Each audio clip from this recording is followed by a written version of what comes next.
വള്ളികുന്നം താമരക്കുളം പ്രദേശങ്ങളിലേക്ക് കനാൽ വെള്ളം ലഭ്യമാക്കണമെന്നാവശ്യപ്പെട്ട് കോൺഗ്രസ് ജനപ്രതിനിധികൾ ചാരുമൂട് KIP ഓഫീസ് ഉപരോധിച്ചു. ഗ്രാമപഞ്ചായത്ത് പ്രസിഡന്റുമാരുടെ നേതൃത്വത്തിലായിരുന്നു ഉപരോധം. ജലക്ഷാമം വർദ്ധിച്ചിരിക്കുന്ന വള്ളികുന്നം താമരക്കുളം പ്രദേശത്ത് കനാൽ വെള്ളം കൃത്യമായി ലഭിക്കാത്ത സാഹചര്യത്തിലാണ് ഗ്രാമപഞ്ചായത്ത് പ്രസിഡന്റുമാരുടെ നേതൃത്വത്തിൽ ജനപ്രതിനിധികൾ ചാരുമൂട് KIP ഓഫീസ് ഉപരോധിച്ചത്. ഈ സമയം അസിസ്റ്റന്റ് എഞ്ചിനീയർ ഓഫീസിലില്ലായിരുന്നു. ഓവർസിയർ അശോക് കുമാറിനോടാണ് ജനപ്രതിനിധികൾ വിഷയങ്ങൾ അവതരിപ്പിച്ചത്. എല്ലാ പ്രാവശ്യവും ജനുവരി പകുതി കഴിയുമ്പോഴത്തേക്ക് പാവമ്പ കനാലിലേക്ക് വെള്ളം ഒഴുകുന്നതാണ്.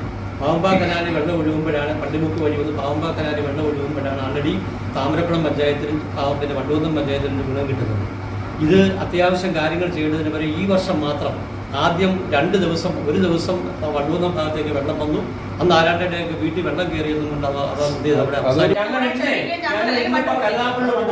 കല്ലാപ്പള്ളി പോയി AXC ചെയ്യുന്നതാണ്. നാളെ ഇല്ലെങ്കിൽ ഞങ്ങൾ പണ്ട് പൊട്ടിക്ക് അവിടെ പോയി അടിയന്തരമായി പ്രശ്നപരിഹാരമുണ്ടാകണമെന്ന് ജനപ്രതിനിധികൾ ആവശ്യപ്പെട്ടു. ചുമതലയുള്ള അസിസ്റ്റന്റ് എഞ്ചിനീയർ വിളിച്ചാൽ ഫോൺ എടുക്കാറില്ലെന്നും UDF ഭരണത്തിലുള്ള പഞ്ചായത്തുകളോട് ഉദ്യോഗസ്ഥർ വിവേചനം കാട്ടുന്നതായും ജനപ്രതിനിധികൾ ആരോപിച്ചു. എത്രയും വേഗം ബണ്ട് മുറിച്ച് വെള്ളം തുറന്നുവിടുന്നതിനുള്ള നടപടികളുണ്ടാകുമെന്ന ഉദ്യോഗസ്ഥരുടെ ഉറപ്പിന്മേലാണ് സമരം അവസാനിപ്പിച്ചത്. ഇപ്പോൾ അവിടുത്തെ കാര്യം നമുക്ക് പറയാൻ പറ്റില്ല. നമ്മളും അതേപോലെ താഴത്തെ ബേസ് ഓഫീസായിരുന്നു. അപ്പോൾ AXC എന്താണ് പറയുന്നത് വെച്ചാൽ AXC ഇപ്പോൾ പറഞ്ഞത് ആ ബണ്ട് പൊട്ടിക്കാനാണ് പറഞ്ഞത്. അത് പൊട്ടിക്കാൻ ആളിന് വിട്ടുമെന്ന് പറഞ്ഞു. നിലവിൽ അവിടെ അടച്ചു വെച്ചിട്ടുണ്ടോ? നിലവിൽ ബണ്ട് ഇട്ടിടത്തിൽ കുറച്ചുകാട് കനാലിൽ പോകത്തുള്ളൂ വെള്ളം.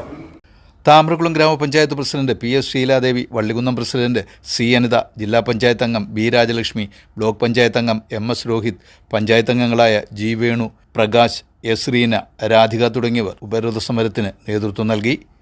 News bureau, Charummood.